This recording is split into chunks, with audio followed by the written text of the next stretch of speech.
मतलब वो पेपर ऐसे करना पड़ेगा जो पेपर सीट होती है? हाँ, पेपर शीट पे कर लीजिए, या कोई को पीडीएफ भेजना है तो फिर किसी कॉपी में भी कर सकते हैं। अगर वहां मंदिर में जमा कराना तो माता फिर जी पेपर सभी पे को करना। जरूरी है? हाँ जी, सभी को जरूरी है? सभी सभी को को जरूरी जरूरी है? है, जो भी इस जुड़े हुए हैं इस लाइन से, सभी के लिए जरूरी है। लेकिन माता जी क्वेश्चन आंसर कैसे निकालेंगे? क्वेश्चन आंसर क्वेश्चन तो माता जी देंगी ना? माता जी, अच्छा, आप दोगे?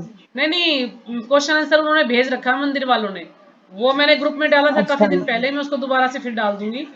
तो आप उसमें से देख लीजिए कि आप कितना कर सकते हैं।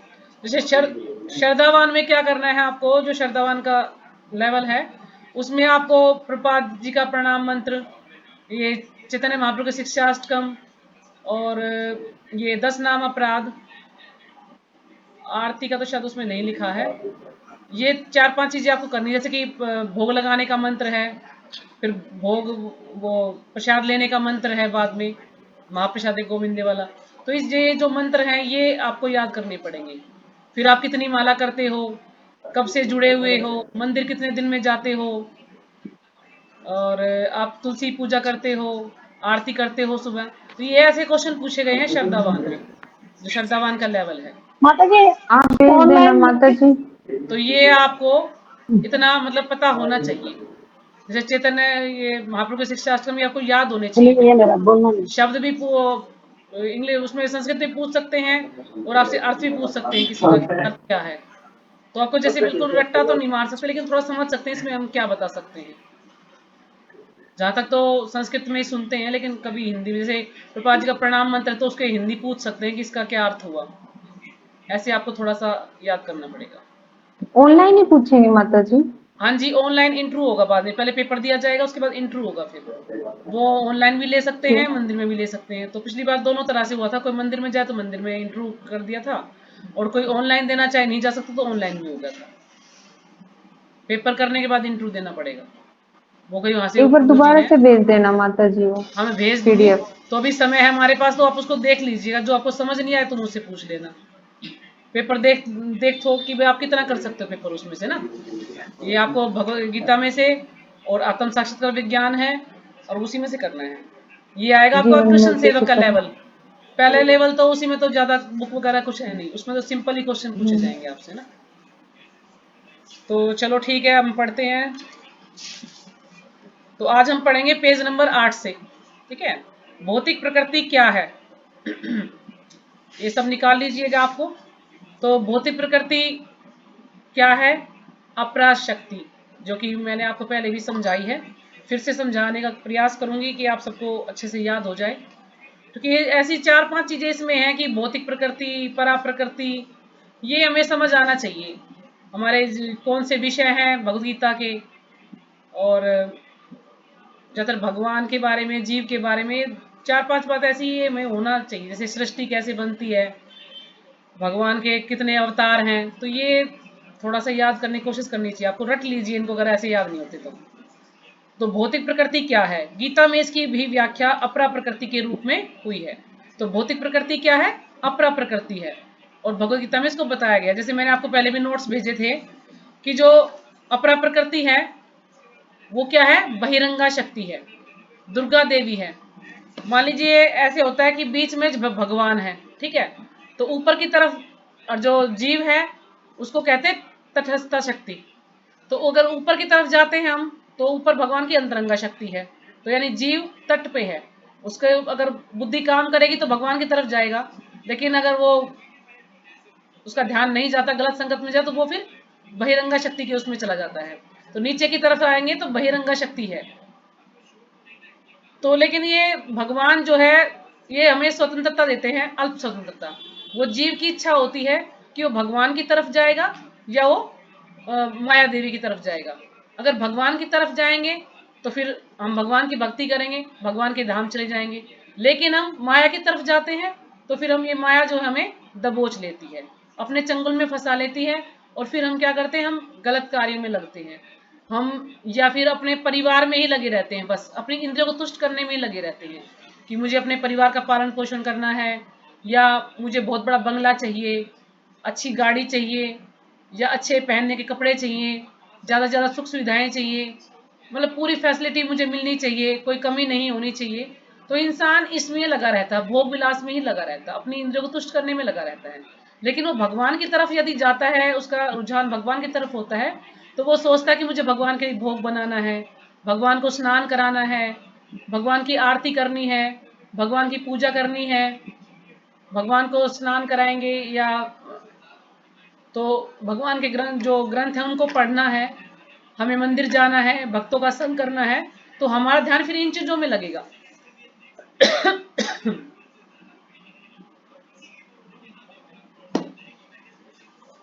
तो ये जो अपरा शक्ति है, इस अपरा शक्ति को हम बहिरंगा शक्ति भी बोलते हैं, ठीक है, और ये अपरा शक्ति भी है।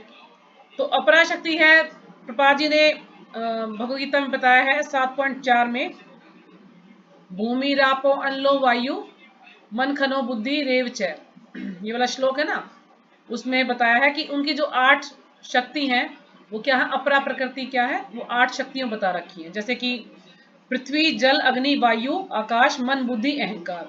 तो ये भगवान कहते हैं कि मेरी 8 अपरा शक्तियां हैं,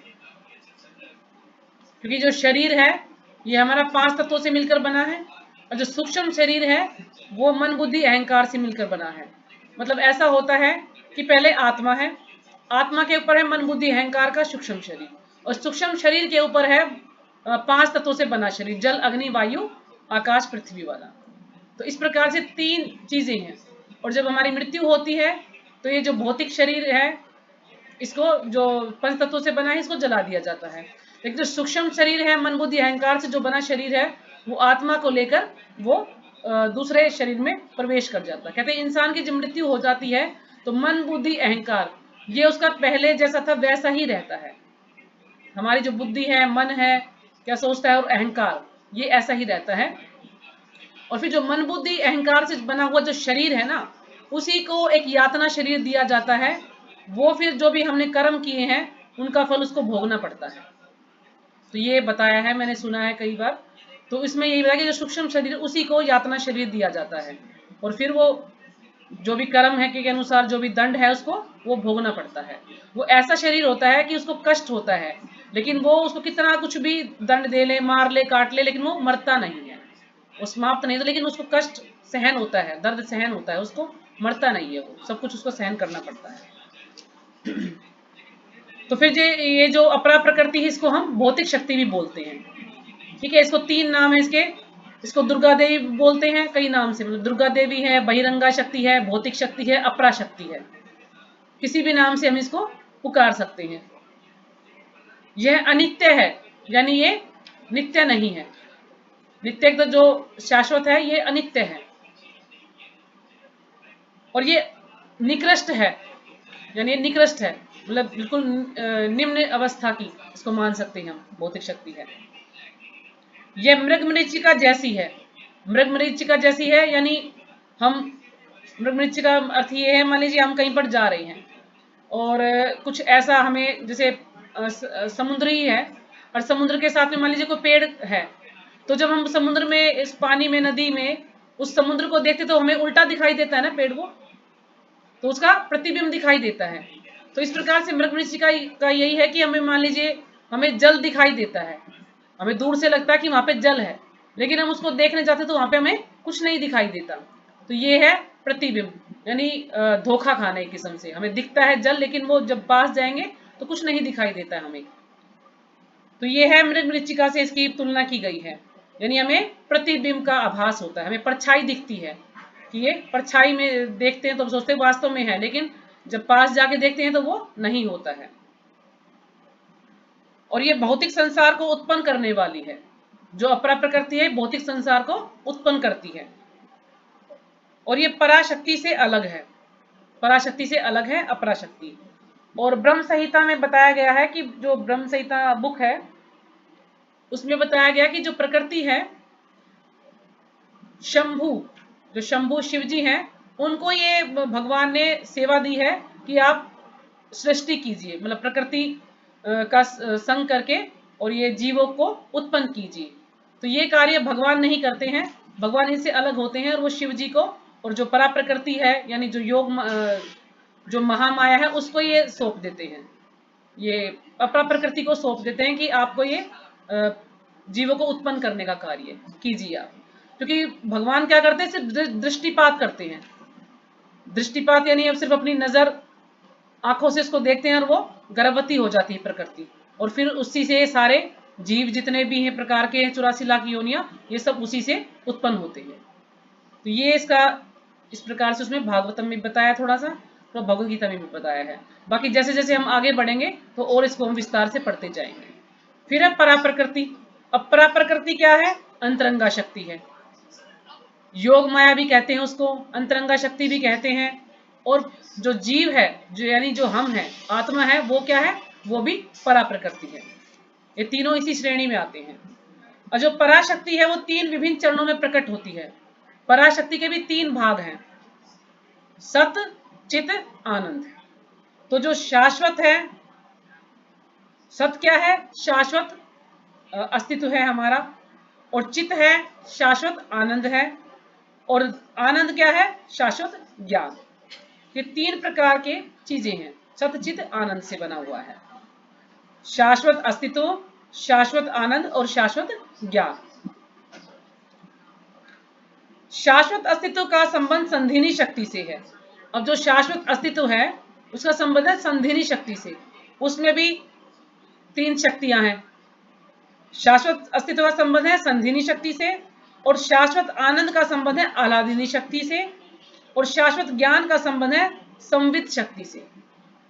तो ये सब जो भी मैं आपको बता रही हूँ भागवतम में लिखा हुआ है, और मैंने आपको नोट्स भी भेजे थे, आपको लिखने की आवश्यकता नहीं। पहले मैंने कई दिन पहले आपको पेज भेजा था व्हाट्सएप पे, आपने देखा हो तो आप उसमें से इसको नोट कर सकते हैं। ठीक है, ये थोड़ा मुश्किल है, शायद आपको कुछ समझ नहीं आ रहा होगा जो मैं बता रही हूँ, लेकिन बार बार उसको पढ़ेंगे तो समझ आएगा आपको। ये थोड़ा सा मुश्किल है, क्योंकि पहले 3 भाग कर दिए उसके कि शाश्वत अस्तित्व है, शाश्वत आनंद है, और फिर शाश्वत ज्ञान है। फिर उसके फिर 3 भाग 3 कर ही दिए भाग हैं। हाँ जी, 3। समझ आते हैं बस हाँ माता जी, जी, अपरा और परा, यही मतलब यही बस समझ आ पाते परा हैं। तो यही है कि अंतरंगा शक्ति राधा रानी भी समझ और सकते हैं, राधा रानी है, अंतरंगा हाँ शक्ति है, जी, जीव है, और ये जी मतलब योग माया। तो ये 3-4 नामों से इनको पुकारते हैं।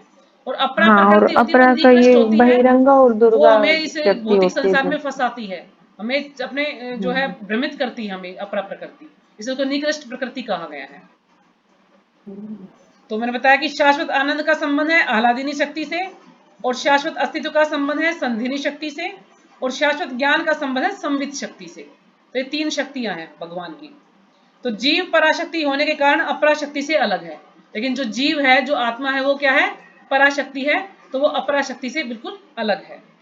यह आध्यात्मिक शक्ति है, इसको आध्यात्मिक शक्ति भी कहते हैं। यह शाश्वत है, यह कभी नष्ट नहीं हो सकती, और जो अपरा प्रकृति है वो शाश्वत नहीं है। अंतरंगा शक्ति भगवान के रूप का वर्णन करती है। अंतरंगा शक्ति भगवान के बारे में हमें बताती है। परा, तटस्थ, अपरा शक्ति, ये तीनों भगवान के नियंत्रण में रहती है। और ये तीनों शक्तियां हैं कि परा भी, अपरा भी, और तटस्थ भी। ये तीनों जो है भगवान के नियंत्रण में रहती हैं। यानी भगवान जब तक कुछ नहीं कहेंगे तो प्रकृति भी कोई कार्य नहीं करती है। जब भगवान उनको आदेश देते माता हैं। जी मुझे मिल नहीं रहा, आप कहाँ से पढ़ रहे हो? माता जी, मैं पढ़ नहीं रही, मैंने आपको नोट्स भेजे थे, मैं उसी में से आपको समझा रही हूँ अभी फिलहाल। अच्छा तभी तो। हाँ, अभी मैं पढ़ना ठीक। शुरू करूंगी, बस मैं आपको ये थोड़ा सा बता रही थी कि ये परा प्रकृति और अपरा प्रकृति है क्या। और इसको दैवी शक्ति भी कहते हैं, पराशक्ति को दैवी शक्ति भी कहते हैं। ठीक है, तो अब हम इसमें से पढ़ते हैं भगवद गीता में से। मैं आपको प्रकृति के बारे में थोड़ा सा बता रही थी। तो भौतिक प्रकृति क्या है हमने पढ़ लिया। गीता में इसकी भी व्याख्या अपरा प्रकृति के रूप में हुई है। जीव को परा प्रकृति यानी उत्कृष्ट प्रकृति, अच्छी प्रकृति कहा गया है। प्रकृति चाहे परा हो या अपरा, सदैव नियंत्रण में रहती है। यानी परा प्रकृति है चाहे वो अपरा प्रकृति है, वो भगवान के नियंत्रण में रहती है। जैसे भगवान उसको कहते हैं वो वैसे ही कार्य करती है। प्रकृति स्त्री स्वरूपा है। प्रकृति क्या है? स्त्री स्वरूप में उसको कहा गया है, और वह भगवान द्वारा उसी प्रकार नियंत्रित होती है जिस प्रकार पत्नी अपने पति द्वारा, जैसे पत्नी अपने पति के संरक्षण में रहती है, इसी प्रकार से प्रकृति भी है। जैसे कि चैतन्य महाप्रभु भी सार्वभौम भट्टाचार्य की जो वाइफ थी, कभी उनको उनके नाम से नहीं बुलाते थे, हमेशा कहते तुम्हारी प्रकृति नहीं आई, यानी उनको प्रकृति बोलते थे या माता जी बोलते थे, कभी भी उनका नाम नहीं लेते थे, ज्यादातर प्रकृति ही बोलते कि तुम्हारी प्रकृति नहीं है, या तुम्हारी प्रकृति, कोई भी कार्य उनसे कुछ बात करनी होती तो प्रकृति इस्तेमाल करते थे भगवान। तो प्रकृति क्या है? स्त्री स्वरूपा है। जैसे पत्नी अपने पति द्वारा नियंत्रित होती है, इसी प्रकार से प्रकृति भी नियंत्रित होती है भगवान के द्वारा। प्रकृति सदैव अधीन रहती है, प्रकृति सदैव भगवान के अधीन रहती है, उस पर भगवान का प्रभुत्व रहता है, क्योंकि भगवान ही नियंत्रक है। जीव तथा भौतिक प्रकृति दोनों ही परमेश्वर द्वारा अधिशासित और नियंत्रित होते हैं, यानी भगवान का ही दोनों पे शासन है, भगवान के अनुसार ही वो कार्य करती हैं, भगवान द्वारा वो नियंत्रित रहती हैं, भगवान का पूरा कंट्रोल है यानी उनके ऊपर। गीता के अनुसार यद्यपि सारे जीव परमेश्वर के अंश हैं, अब गीता में बताया कि जितने भी अंश हैं, जितने भी जीव हैं, सब भगवान के अंश हैं, लेकिन वे प्रकृति ही माने जाते हैं, लेकिन वे क्या है? प्रकृति ही माने जाते हैं। जितने भी जीव हैं भगवान के अंश हैं, लेकिन वो प्रकृति ही माने जाते हैं। इसका स्पष्ट उल्लेख भगवद गीता के 7वें अध्याय में हुआ है। जब हम 7वां अध्याय पढ़ेंगे तो उसमें प्रकृति के बारे में और ज्यादा विस्तार से बताया गया है। अपरे यमित सत्वन्याम प्रकृतिम विद्धि में पराम जीव भूता महाबाहो ययेदम धार्यते जगत। यह भौतिक प्रकृति मेरी अपरा प्रकृति है, लेकिन इससे भी परे दूसरी प्रकृति है, जीव भूताम अर्थात जीव है। यानी भगवान बता रहे हैं कि भौतिक प्रकृति मेरी अपरा प्रकृति है, लेकिन इससे भी परे दूसरी प्रकृति है, जिसको क्या कहते हैं? जीव भूताम अर्थात जीव है। जीव क्या है? परा प्रकृति है, और दुर्गा देवी क्या है? अपरा प्रकृति है, या बहिरंगा शक्ति अपरा प्रकृति है। भौतिक प्रकृति 3 गुणों से निर्मित है, और जो भौतिक प्रकृति है वो 3 गुणों से बनी हुई है, सतोगुण से, रजोगुण से और तमोगुण से। तो जैसे 15.7 में जो श्लोक है उसमें आप निकाल सकते हैं 15.7 का श्लोक, उसमें बताया है तीनों गुणों के बारे में ना।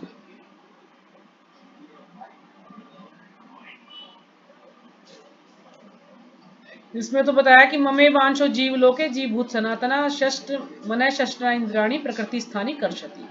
किस बद्ध जगत में सारे जीव मेरे शाश्वत अंश हैं, बद्ध जीवन के कारण वे 6 इंद्रियों से घोर संघर्ष कर रहे, जिनमें मन भी सम्मिलित है। तो मैंने शायद लिखने में कहीं गड़बड़ की है।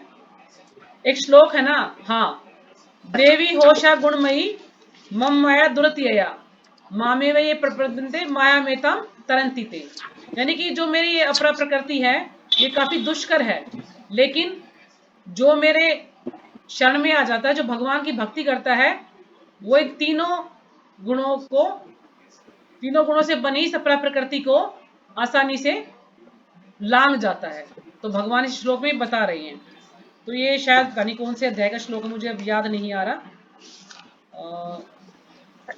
18वें अध्याय का तो नहीं माता जी। 18वें अध्याय का नहीं है, मैं अभी आपको बताती हूँ, मुझे समय लगेगा। मैंने असल में मुझे समय नहीं मिला तो उस तैयारी करने का, इस चक्कर में समय लग रहा है, थोड़ा सा देख के बताना पड़ेगा। फिर मैं कल भी मैंने कुछ नहीं कराया था, तो आज थोड़ा सा करा ही दूँ। ये है 7.14 का श्लोक है, ये मैंने लिखे में नेम गड़बड़ कर दी है। 7.14 माता जी 7वें अध्याय का 7वें अध्याय का 14वां श्लोक है ये। देवी होशा गुणमयी मम माया दुरत्यया। तो इसमें यही बता रहे कि भगवान की ये जो मेरी अपरा प्रकृति है 3 गुणों से बनी हुई है, लेकिन जो भक्ति में लग जाते हैं, भगवान की भक्ति करते हैं, तो वो इसको आराम से लांग सकते हैं, इसको पार कर जाते हैं, जो कि भक्ति में लग जाते हैं। नहीं तो ये इतनी बड़ी दुष्कर है, कोई इसको पार नहीं कर सकता, सब उसके चंगुल में फंस जाते हैं। तो सतोगुण, रजोगुण था तमोगुण। अब थोड़ा सा मैं सतोगुण, तमोगुण, रजोगुण के बारे में आपको बताऊंगी, फिर हम इसको आगे पढ़ेंगे। मैंने एक बार भी पहले भी बताया था आपको सतोगुण रजोगुण के बारे में। तो सतोगुण में क्या है कि सतोगुण है सत्व कर्म का अर्थ है वह कार्य जिनका वेदों में अनुमोदन है। सतोगुण क्या है? सत्कर्म का अर्थ है वह कार्य जिनका वेदों में अनुमोदन है।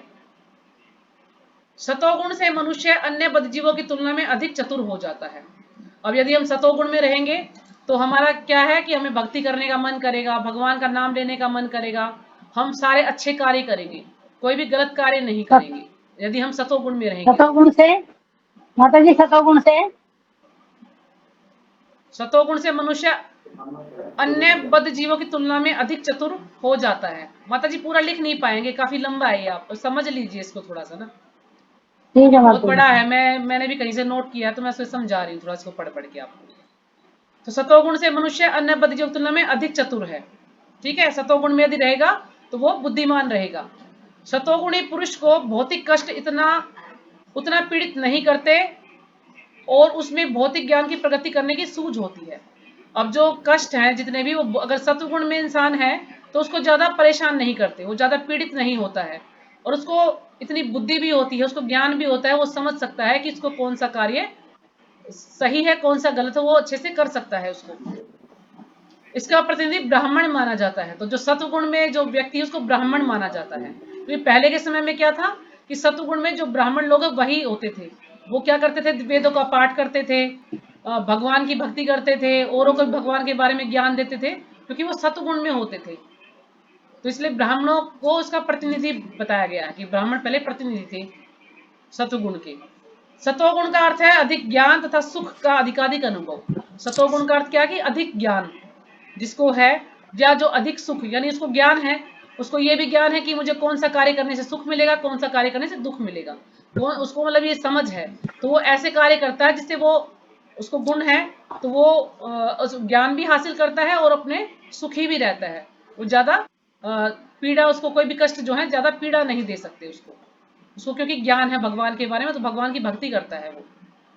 और सारी कठिनाई यह है कि जब मनुष्य सतोगुण में स्थित होता है तो उसे अपने ज्ञान पर गर्व होता है, क्योंकि वह ज्ञान के कारण अपने रहन सहन को सुधार लेता है। लेकिन जब व्यक्ति सतोगुण में होता है तो उसके अपने ज्ञान पर गर्व होता है। इसलिए गर्व होता है कि उसको ज्ञान है तो अपने जो उसका रहन सहन उसको सुधार लेता है, जो भी उसमें कमी होती है उसको दूर कर लेता है, क्योंकि उसको ज्ञान है कि मुझे किस तरह से अपना जीवन यापन करना है, किस तरह से अपनी गृहस्थी को चलाना है, क्योंकि वो सत्वगुण में है तो वो अपने सारे कार्य अच्छे से कर पाता है। और यह सुख उसे उन्हें भौतिक प्रकृति के गुणों से बांध देता है।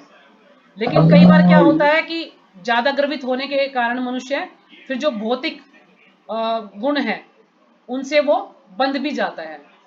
सतुगुण में भी इंसान सतुगुण में है, सारे कार्य अच्छे करता है, लेकिन कभी कभी उसे घमंड भी आ जाता है, तो थोड़ा सा उसे रजोगुण का भी असर उस पर हो जाता है, तो फिर ये जो प्रकृति के जो गुण है वो उसमें बंध जाता है। अतः सतोगुण में रहकर वे प्रकृति कर्म करने के प्रति आकृष्ट होते हैं, और इस प्रकार कर्म करते रहने से आकर्षण बना रहता है। तब तक उन्हें किसी न किसी प्रकार का शरीर धारण करना पड़ता है, यानी उन्हें ज्ञान है, गर्वित हो गए हैं वो, तो कर्म करने के प्रति आकृष्ट रहते हैं, आकर्षित होते हैं कि कुछ ना कुछ हमें कर्म करना है, और फिर कर्म करते हैं तो वो फिर किसी न किसी बंधन में भी बंध जाते हैं, और फिर उन्हें क्या करना पड़ता है, किसी न किसी प्रकार का शरीर धारण करना पड़ता है जो सतोगुणी है।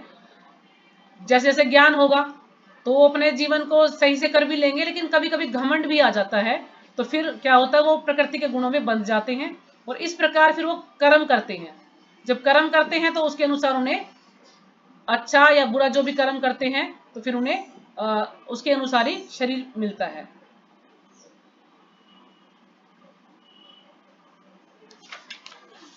फिर पढ़ते हैं हम उसके बाद है रजोगुण।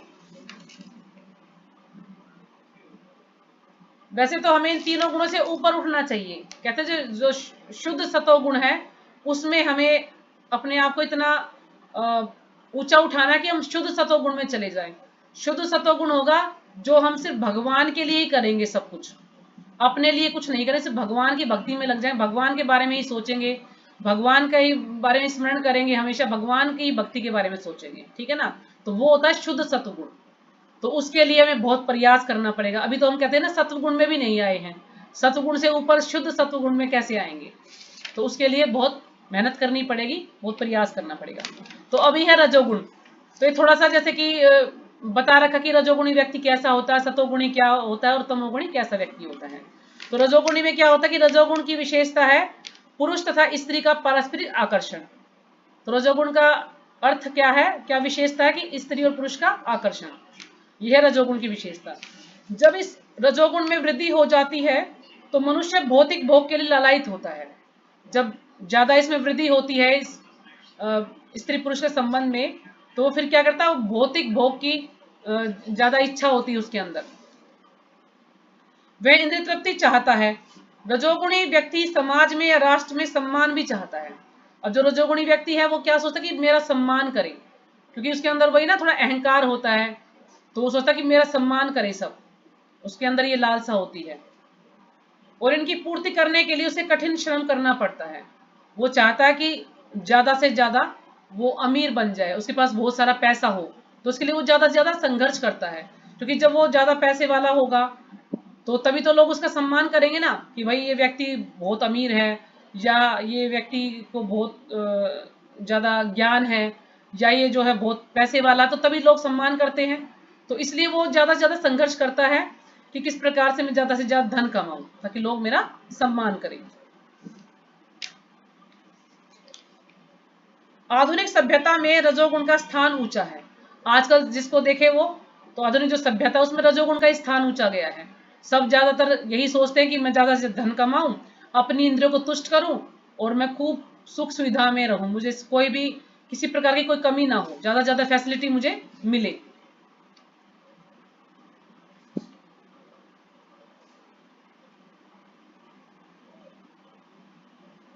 रजोगुणी व्यक्ति सकाम कर्म में लग सकता है। रजोगुणी व्यक्ति वो है सकाम कर्म करता है, यानी वो अच्छे कार्य करता है, जैसे कि प्याऊ लगवाना, अस्पताल खुलवाना, गरीबों को भोजन देना, या गरीबों को कोई दान देना, उन्हें कुछ कपड़े बांटना। तो इस प्रकार के वो कार्य करता है। वो ये सब कार्य किस लिए करता है, अपने सम्मान पाने के लिए, कि सब लोग मेरा सम्मान करेंगे।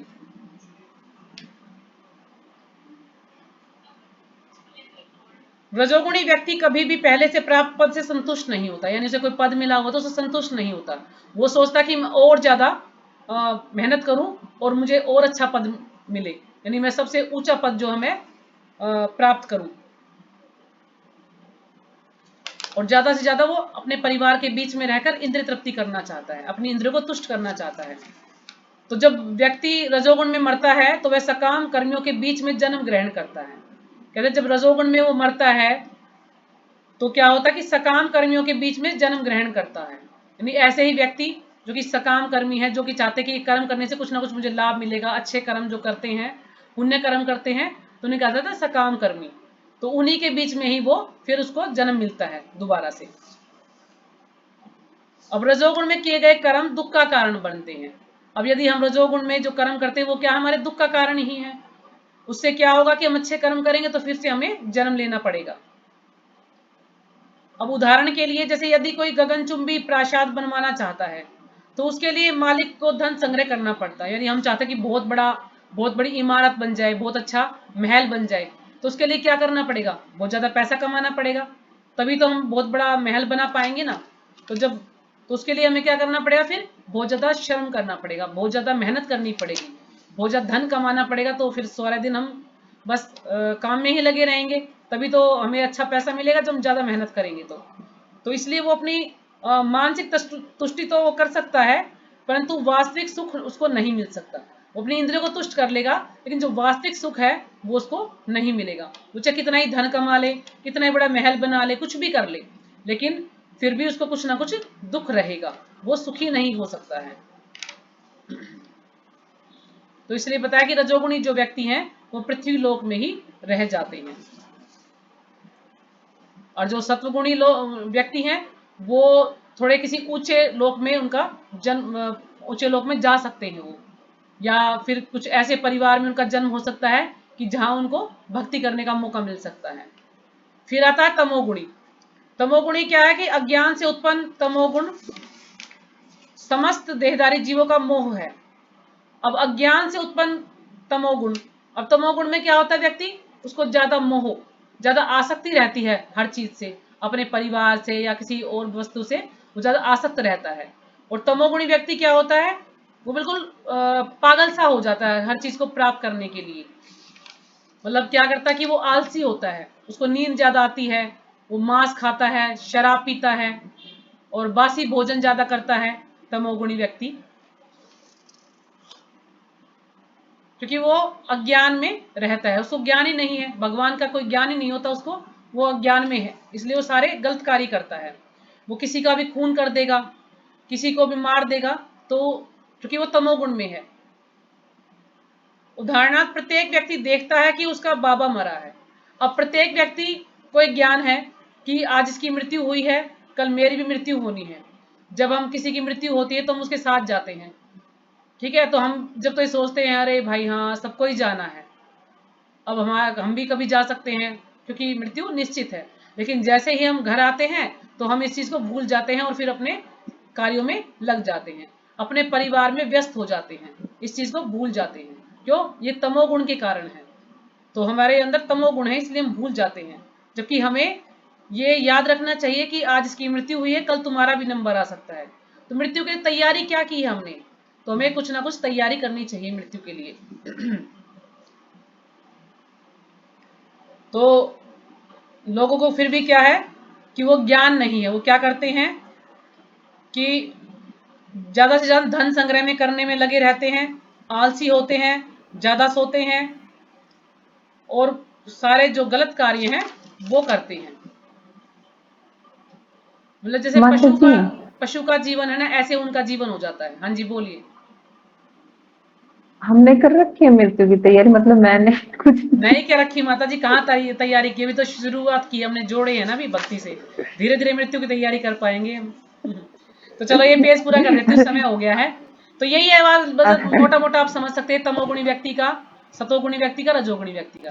तो हमें इन तीनों गुणों से बस जिस ऊपर दिन उठना मौत है, आए ना माता हमें जिस दिन शुद्ध मौत आए उस सतोगुण दिन में कृष्ण जाना है भगवान आ जाए सामने बस। और वो जाने के लिए खूब भगवान की प्रयास करें। हाँ जी। भगवान की शक्ल सामने आ जाए बस, वही हमारी तैयारी है। वो समय बताएगा माता जी, भगवान की शक्ल सामने आएगी कि नहीं आएगी। बस भगवान वही के बस दर्शन वही होंगे कि चाहते नहीं हैं होंगे अंतिम भगवान। समय में, वो समय बताएगा हम कितनी भक्ति कर पाते हैं, कब हमारी मृत्यु होगी। हाँ तो ये वो तभी तय होगा उसी के अनुसार। तो ठीक है, ये पेज पूरा कर देती हूँ क्योंकि समय हो गया है। तो भौतिक प्रकृति 3 गुणों से निर्मित है, रजोगुण, सतोगुण और तमोगुण से। इन गुणों के ऊपर नित्य काल है, इन सभी गुणों के ऊपर क्या है, काल यानी समय। और इन प्रकृति के गुणों तथा नित्य काल के नियंत्रण व संयोग से अनेक कार्यकलाप होते हैं। और इन गुणों, प्रकृति के जो गुण है और जो नित्य काल के नियंत्रण, यानी काल के नियंत्रण में समय का नियंत्रण है। और काल कौन है? भगवान स्वयं है काल। भगवान कहते हैं कि मैं ही काल हूं। भगवदगीता में जैसे जैसे हम पढ़ते जाएंगे तो सारे रहस्य उजागर होते जाएंगे, पता चलता रहेगा हमें। तो नित्य काल के नियंत्रण में वे संयोग के अनेक कार्यकलाप होते हैं। तो हम प्रकृति के तीनों गुणों में बनकर कुछ कार्य करते हैं, तो उन्हें क्या कहा जाता है? कर्म। अब कर्म भी मैंने उस दिन बताया था आपको 3 प्रकार के होते हैं। सकाम कर्म, विकर्म और अकर्म।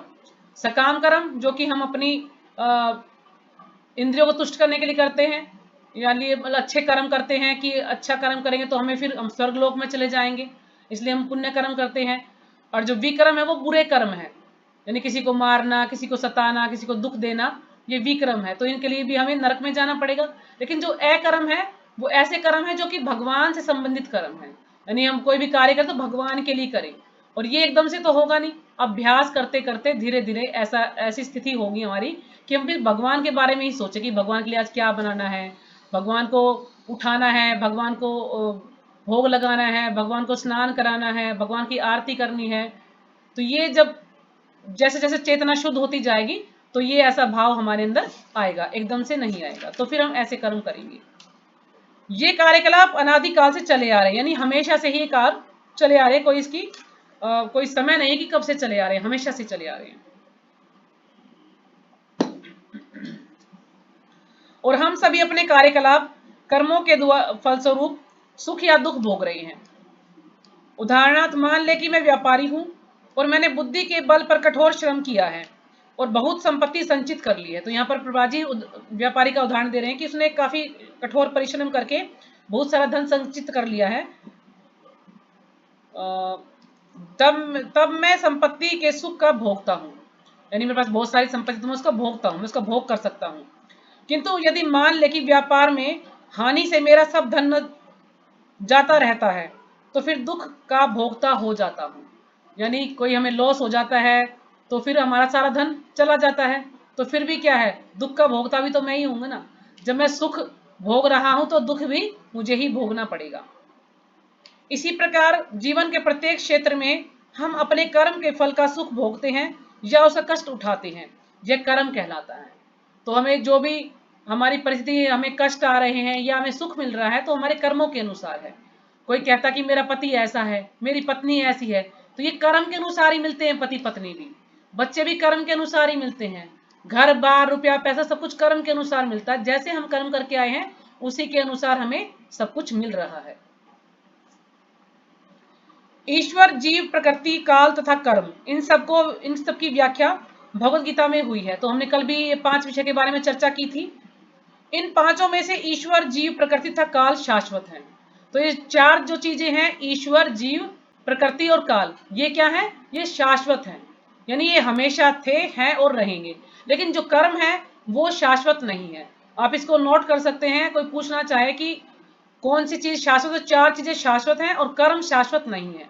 कर्म जो है परिवर्तनशील है, कर्म बदलता रहता है, क्योंकि कर्म हमेशा सब व्यक्ति के अलग अलग होते हैं। कोई अच्छे कर्म करेगा, कोई बुरे कर्म होगा, तो उसके अनुसार उसे फल भोगना पड़ता है। तो कर्म जो है वो शाश्वत नहीं है। प्रकृति की अभिव्यक्ति अस्थाई हो सकती है परंतु यह मिथ्या नहीं है। अब प्रकृति है वो क्या है कि अस्थाई हो सकती है, यानी वो स्थायी नहीं है लेकिन मिथ्या नहीं है। जैसे कुछ लोग शंकराचार्य के जो अनुयायी है वो कहते हैं, शंकराचार्य ने भी खुद कहा था कि ये जो क्या है, जगत क्या है, मिथ्या है। लेकिन प्रभुपाद जी ने कहा कि जगत मिथ्या नहीं है, जगत टेम्परेरी है, जगत शाश्वत नहीं है, लेकिन जगत मिथ्या नहीं कह सकते उसको। तो इसलिए प्रकृति को प्रभुपाद जी यही बता रहे, प्रकृति अस्थाई हो सकती है लेकिन मिथ्या नहीं है। वो झूठ नहीं है, वो है लेकिन कुछ समय के लिए है, वो अस्थाई है। कोई कोई दार्शनिक कहते हैं कि प्रकृति की अभिव्यक्ति मिथ्या है, लेकिन भगवद गीता तथा वैष्णव के दर्शन के अनुसार ऐसा नहीं है। जगत की अभिव्यक्ति को मिथ्या नहीं माना जाता, इसे वास्तविक किंतु अस्थाई माना जाता है। ये वास्तविक है लेकिन ये अस्थाई है, यानी ये हमेशा के लिए नहीं है, स्थायी नहीं है। यह उस बादल के सदृश है जो आकाश में घूमता रहता है, या वर्षा ऋतु के आगमन के समान है जो अन्न का पोषण करती है।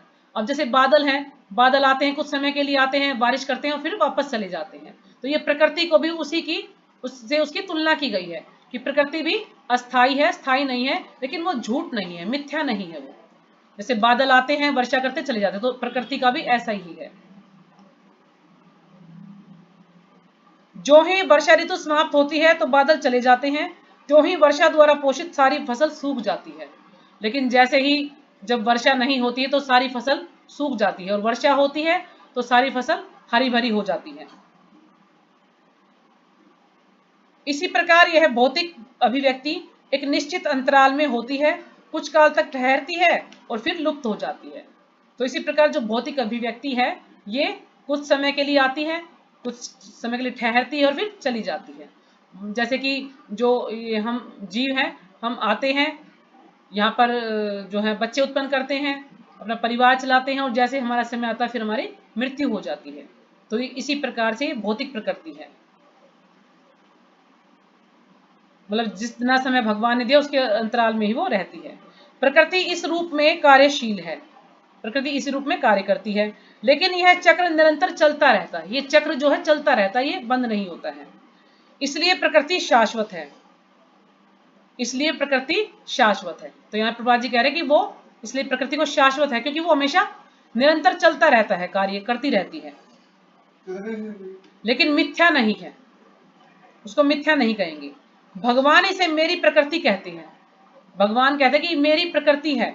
यह भौतिक प्रकृति, अपरा प्रकृति परमेश्वर की भिन्ना शक्ति है, यानी परमेश्वर की भिन्ना शक्ति है, यानी ये थोड़ी सी भगवान से अलग है, भिन्ना शक्ति है। इसी प्रकार जीव भी परमेश्वर की शक्ति है। जो जीव है वो भी परमेश्वर की शक्ति है, लेकिन वो पराशक्ति है। जो भगवान है वो अपराशक्ति से कोई सरोकार नहीं रखते, यानी वो उस पर कोई संबंध नहीं बनाना चाहते। लेकिन जो जीव है, पर्याप्त प्रकृति है, तो भगवान उससे संबंध बनाना चाहते हैं। मतलब भगवान चाहते हैं कि वो जीव उसके पास आए, उससे जुड़े, उनकी सेवा करे और फिर वो अपने उद्धार करे और भगवान के धाम चला जाए। तो जीव, इसलिए जो भगवान है वो जीव से संबंध बनाना चाहते हैं, लेकिन प्रकृति से, अपरा प्रकृति से वो कोई संबंध नहीं बनाना चाहते हैं, अपितु तो भगवान से नित्य संबंध है। तो यहां बताया कि इसी प्रकार जीव भी परमेश्वर की शक्ति हैं, किंतु वे विलग नहीं है, उनसे अलग नहीं है, भगवान की शक्ति है। लेकिन जो अपरा प्रकृति वो भगवान से भिन्न है, यानी भगवान से अलग है, अपितु तो भगवान से नित्य संबंध है। लेकिन जो जीव है वो भगवान के साथ उनका नित्य संबंध है, यानी हमेशा से भगवान के साथ उनका संबंध है। इस तरह भगवान, जीव, प्रकृति तथा काल ये सब परस्पर संबंधित है, यानी भगवान, जीव, प्रकृति और काल ये सब एक दूसरे से संबंधित है और सभी शाश्वत भी हैं। लेकिन दूसरी वस्तु कर्म शाश्वत नहीं है। हाँ, कर्म के प्रभाव अत्यंत पुरातन हो सकते हैं। जो कर्म के प्रभाव काफी पुराने भी हो सकते हैं, कि जरूरी नहीं कि हमने जो पिछले जन्म में जो कर्म किया था वो इस जन्म में हम भोग रहे हैं। वो हो सकता है भोग भी सकते हैं, और नहीं तो हम कुछ जन्मों बाद इसको भोग सकते हैं।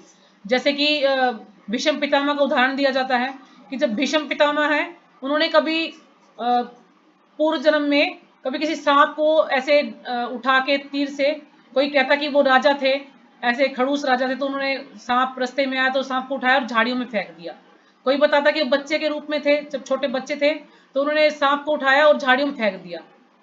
तो इस प्रकार से जब सांप है वो काफी कांटे उसको चुभे और कई दिन तक वो सांप उस पर तड़पता रहा और फिर उसकी मृत्यु हो गई। तो इसीलिए भीष्म पितामह को भी ऐसी मृत्यु नसीब हुई, क्योंकि जब उन्होंने भगवान से पूछा कि ये जो तीर है, इन पे मैं जो शैया बना दी, मैं इस पे लेटा हूं, तो ये क्या कारण है, तो भगवान जब उनको बताते हैं कि इस कारण से तुम्हें ऐसी मौत मिलेगी, क्योंकि तुमने किसी सांप को मारा था। तो ये कर्म जो है पता नहीं कितने जन्मों बाद हमें भोगने पड़ जाते, कुछ पता नहीं है। जैसे कि धृतराष्ट्र के बारे में बताया जाता है कि उन्होंने कुछ पक्षियों को, शिकारी थे पहले जन्म में वो कभी, और फिर उन्हें कुछ पक्षियों को, जैसे एक पक्षी के पीछे भाग रहे थे उसको मारने के लिए, तो बहुत सारे पक्षी थे तो काफी सारे पक्षियों को उन्होंने मार दिया।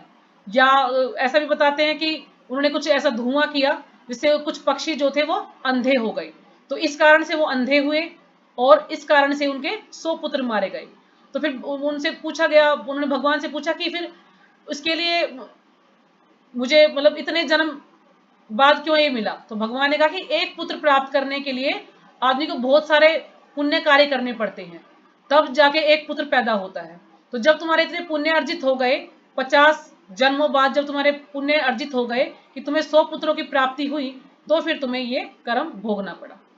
तो इसलिए उनके 100 पुत्र मारे गए और वो अंधे भी पैदा हुए थे। तो ये सब कर्म के कारण ही है। हाँ, कर्म के प्रभाव अत्यंत पुरातन हो सकते हैं। हम अनादि काल से अपने शुभ अशुभ कर्म फलों को भोग रहे हैं, किंतु साथ ही हम अपने कर्मों के फल को बदल भी सकते हैं, और हम चाहें तो अपने कर्मों के फल को बदल भी सकते हैं। लेकिन वो कैसे होगा? भक्ति करने से। और यह परिवर्तन हमारे ज्ञान की पूर्णता पर निर्भर करता है। तो हम जब बदल सकते हैं, जब हमारे ज्ञान की पूर्णता, हमारे ज्ञान की पूर्णता क्या है कि भगवान के साथ हमारा क्या संबंध है। हम ये आत्मा है और भगवान, और आत्मा का धर्म है भगवान की सेवा करना। जब हम पूरी तरह से भगवान के शरणागत हो जाते हैं, भगवान की सेवा करते हैं, तो फिर हम अपने कर्मों को बदल भी सकते हैं। जैसे कि कोई अपराधी है, जेल में सजा काट रहा है, लेकिन यदि वो अच्छे कर्म करने लग जाता है तो उसकी सजा कुछ माफ हो जाती है। तो इसी प्रकार से यदि हम भी भगवान के शरणागत हो जाते पूरी तरह से, तो फिर हमारे भी कर्म की जो दंड है वो कम हो सकता है। हम हमें हम विविध प्रकार के कर्मों को में व्यस्त रहते हैं, हम अलग अलग प्रकार के, अनेकों प्रकार के कर्म में व्यस्त रहते हैं, करते रहते हैं। निसंदेह हम यह नहीं जानते कि किस प्रकार के कर्म करने से हम कर्म फल से राहत प्राप्त कर सकते हैं। हमें यह ज्ञान नहीं कि हम कौन से कर्म करने से हमें राहत प्राप्त होगा।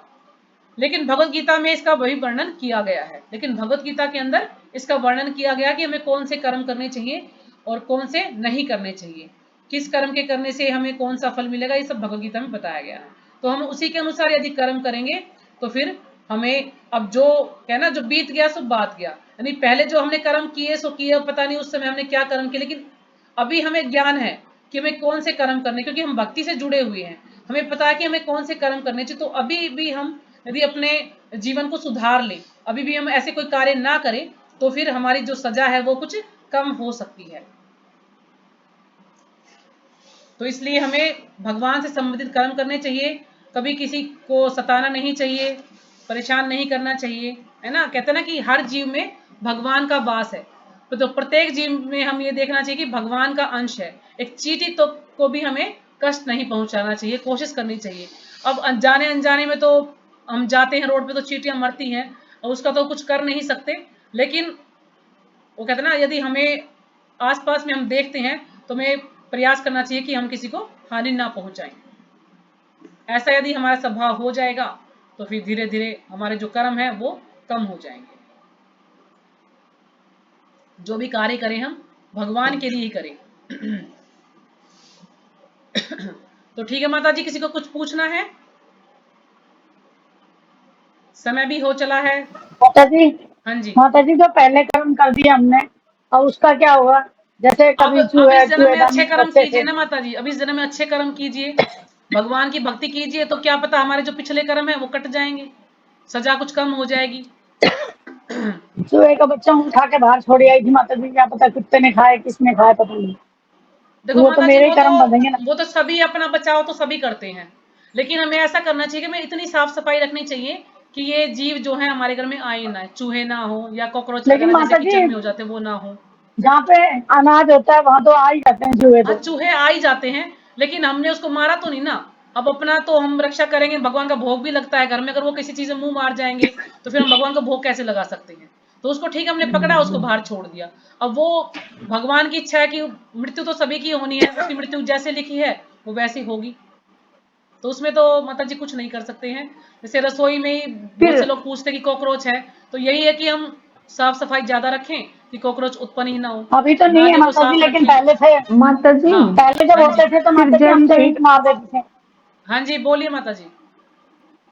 जैसे कि आपने बोला कि भगवान की इच्छा थी, मतलब इच्छा है कि वो चूहा, जैसे माता जी ने एग्जांपल दिया, आप बता रहे थे, हाँ जी। तो फिर ऐसे धृतराष्ट्र ने और पितामह ने, तो वो जैसे सांप फेंका, तो क्या भगवान की इच्छा नहीं थी कि उनकी मृत्यु तो होनी है?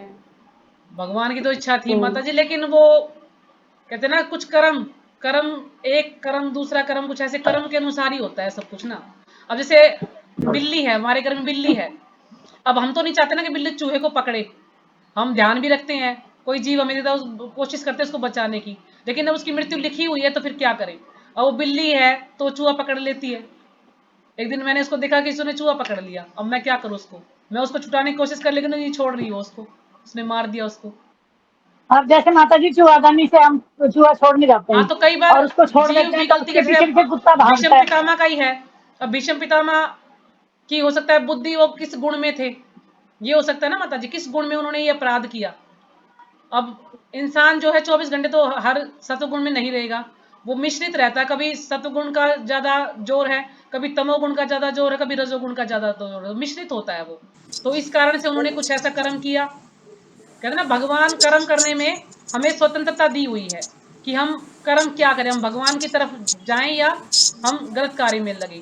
अब हमें स्वतंत्रता है, हम सोच सके हम किसी जीव को मारें या उसके बचाएं, तो ये हमारी स्वतंत्रता है। तो ऐसे ही भीष्म पितामह जब बताते हैं कि उस समय वो काफी क्रूर राजा थे, तो इसलिए उन्होंने किया होगा, हरे ये कृष्ण माता सांप जी। को मारा होगा। हाँ जी। प्रभु जी परसों तो ऐसे बता रहे थे कि भाई ने पहले भी एक दो बार बताया था कि क्रूर नहीं थे, कि वो तो जब रास्ते में सांप आया तो बचाने की कोशिश करने के लिए उनको ऐसे तीर में डाल लिया और ऐसे वही फेंक ना दिया माता तो जी, जैसे मैं आज ही लेक्चर सुन रही थी तो उन्होंने ऐसे बताया कि छोटे बच्चे थे वो, उस समय छोटे बच्चे थे और ऐसे खेल रहे थे तो सांप आया, तो उन्होंने सांप को जैसे पकड़ा और झाड़ियों में फेंक दिया। तो पता नहीं अब मतलब किसी को क्या इसका अर्थ है, हाँ, मतलब वो ये कि सबका उन्होंने अपना अपना मत है है सांप से अलग ही अलग। संबंधित। कोई हाँ, बताता कि सबका अलग। बच्चे थे वो इसलिए उन्होंने ये गलती की, कोई कहता कि राजा थे इसलिए उन्होंने गलती की।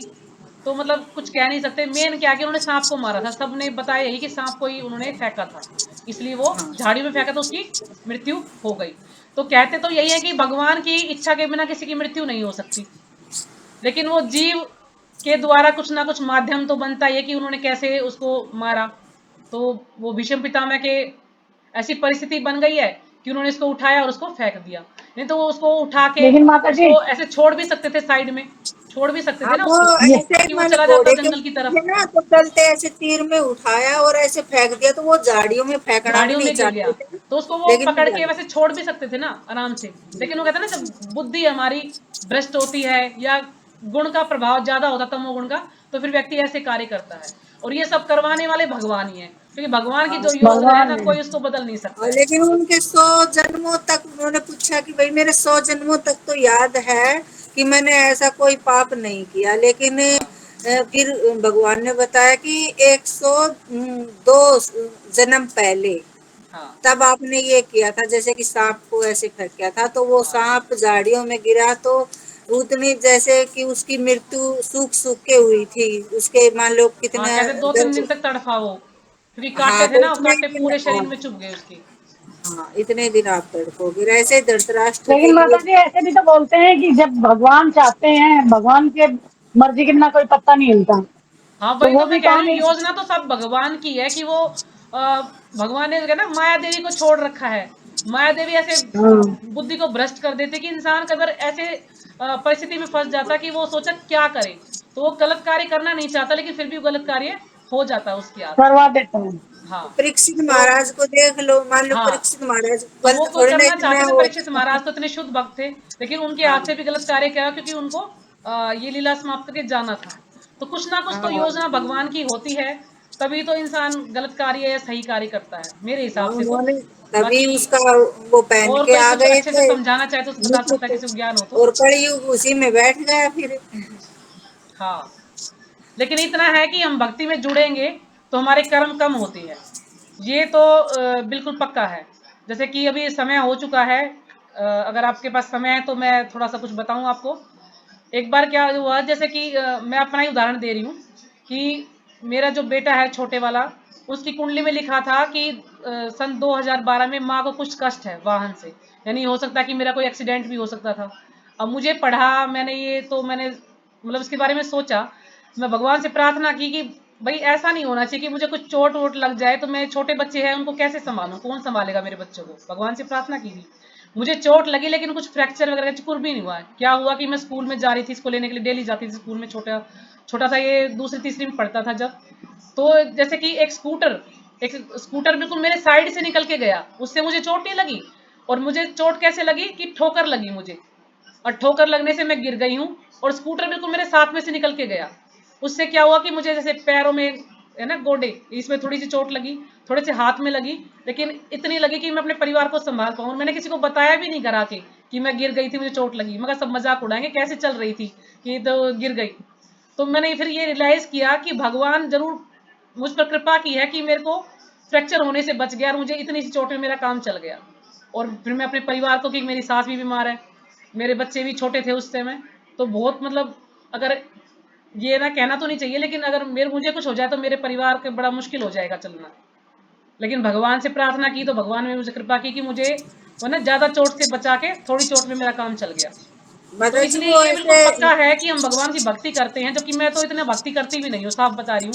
जैसे मैं और लोगों को देखती हूँ, सुबह जल्दी उठते हैं, जब करेंगे 32-32 माला करते हैं, 50-50 100-100 माला भी करते हैं। मैं तो 16 माला मुश्किल से कर पाती हूँ पूरे दिन में, मेरे से नहीं होती हैं। और ना मैं ज्यादा इतना अध्ययन कर पाती हूँ, लेकिन फिर भी भगवान की इतनी कृपा है कि जब भी कोई मुश्किल आई तो भगवान ने जरूर मेरी रक्षा की है, मुझे कृपा दी है मेरे ऊपर। तो जो इतने अच्छे से भक्ति करे तो उनके ऊपर तो भगवान की कितनी कृपा होगी। तो इसलिए ये तो अगर है। हम भगवान का थोड़ा सा भी नाम लेते ना, तो वो हमारा बेकार नहीं जाता कभी भी।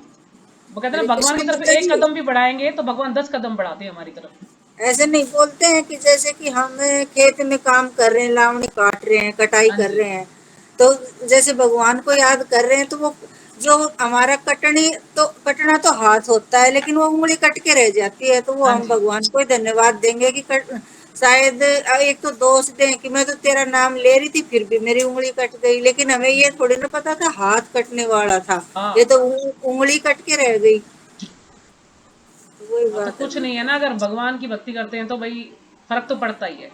मतलब बिल्कुल मेरी लाइफ में बिल्कुल। एक कई शक्ति, ऐसे एक शक्ति रियलाइजेशन है मिलती जिससे है। मुझे पूरा भगवान पे पूरा विश्वास है कि हाँ भगवान की कृपा है। मैं तो पता नहीं क्या हो सकता था, अभी समय नहीं है, तो मैं एक दो बार आपको कल फिर बता दूंगी। तो मतलब हरे कृष्णा माता जी। हाँ जी बोलिए। माता जी आपने जो ये, भौतिक ये प्रकृति शाश्वत है, और ये इसका शाश्वत का मतलब क्या होता है माता जी? जो हमेशा से है माता जी, जो कभी खत्म नहीं होती, शाश्वत का ये मतलब माता जी, जो हमेशा से है। ठीक है, धन्यवाद माता जी। हरे कृष्णा माता हरे जी। कृष्णा। तो कल आप में से कोई भजन सुनाना चाहेगा? कल मैं बोलना भूल गई थी तो किसी ने भजन सुनाया नहीं ना आज। अब सभी हरे चले कृष्ण गए हैं। कहोगे तो जैसा आता है वैसे सुना देंगे, ज्यादा ना बढ़िया सही सुनाया था टॉपिक। भजन, भजन आपने अच्छा सुनाया था। आप ही सुना देना चलो फिर, ठीक है। अभी सब चले गए कांता माता जी, तो मैं कल नहीं सुना पाएंगी। कांता माता जी आप सुनाओगे कुछ? कांता माता जी आज मुझे मिली थी। आज अच्छा मैं जब अच्छा। मैं गई थी अपनी नंद के घर पे, तो ये भी आई हुई थी वहाँ पे। अच्छा आपकी ननद कौन है माता जी? सीमा ब्रजेश्वरी माता जी। अच्छा अच्छा, वो आपकी ननद है। हाँ जी। आज उनके घर पे जब था ना, तो वहाँ चले गए थे हम लोग, वहीं से अच्छा तो लेट आए अच्छा फिर, तो फिर समय नहीं अच्छा मिला। अच्छा, सही तो ठीक है माता जी, ये पे विराम ठीक करते हैं, है। सभी चले गए हैं। तो हरे कृष्ण माता वांछा जी। कल्पतरुभ्यश्च कृपा सिंधुभ्य एव च पतितनां पावनेभ्यो वैष्णवेभ्यो हिंदू नमः। वैष्णव ये नमः। हरे कृष्ण। हरे कृष्ण माता हरे जी। कृष्णा माता जी, प्रणाम सभी को। बंद कर दो बेटा बस।